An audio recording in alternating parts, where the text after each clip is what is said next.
एक छोटे से गांव में अरुण नाम का लड़का रहता था। उसका बचपन बहुत कठिनाई में गुजरा। पिता खेतों में मजदूरी करते, माँ दूसरों के घर बर्तन मांजती। घर मिट्टी का था, कपड़े फटे हुए और कई बार खाने को भी पूरा अनाज नहीं मिलता। गांव के बच्चे अक्सर अरुण को चिढ़ाते, तू तो गरीब है, तेरे बस का कुछ नहीं। वो चुप रहता, लेकिन अंदर से टूट जाता। जैसे जैसे अरुण बड़ा हुआ, उसके मन में भी यही बैठ गया कि मैं गरीब हूं, मेरी किस्मत खराब है, मेरे बस में कुछ नहीं।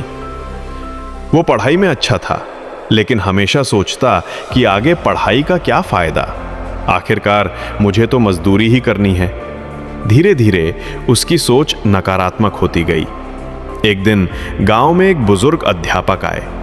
उन्होंने बच्चों को समझाते हुए कहा, बेटा, जिंदगी गरीबी से नहीं, सोच से बनती बिगड़ती है। अगर तुम सोचोगे कि तुम हार गए हो तो सच में हार जाओगे, लेकिन अगर सोचोगे कि जीतना है तो दुनिया की कोई ताकत तुम्हें रोक नहीं पाएगी।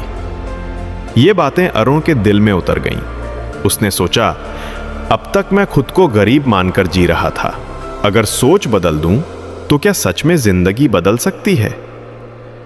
अरुण ने ठान लिया कि वो अपनी सोच और मेहनत से सबको साबित करेगा।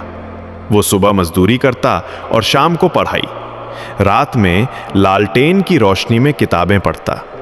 गांव वाले हंसते, गरीब का बेटा अफसर बनेगा, ये सिर्फ सपने हैं। लेकिन अरुण चुपचाप मेहनत करता रहा। कुछ सालों बाद अरुण ने मेहनत के बल पर छात्रवृत्ति हासिल कर ली। अब उसे कॉलेज में पढ़ने का मौका मिला। वहां भी कई कठिनाइयां आईं। फीस भरने की दिक्कत, किताबों की कमी, भूखे रहकर क्लास अटेंड करना। लेकिन अरुण ने अपनी सोच को कभी टूटने नहीं दिया। कई साल की मेहनत के बाद अरुण ने परीक्षा पास की और एक बड़े अफसर बन गया। जिस लड़के को लोग कभी गरीब कहकर चिढ़ाते थे, वही अब गांव का सबसे सम्मानित इंसान बन चुका था। वो गांव लौटा और बच्चों से कहा, बच्चों, याद रखना, गरीबी कोई बीमारी नहीं है, गरीब सोच रखना असली बीमारी है। सोच बदलो, मेहनत करो, जिंदगी अपने आप बदल जाएगी।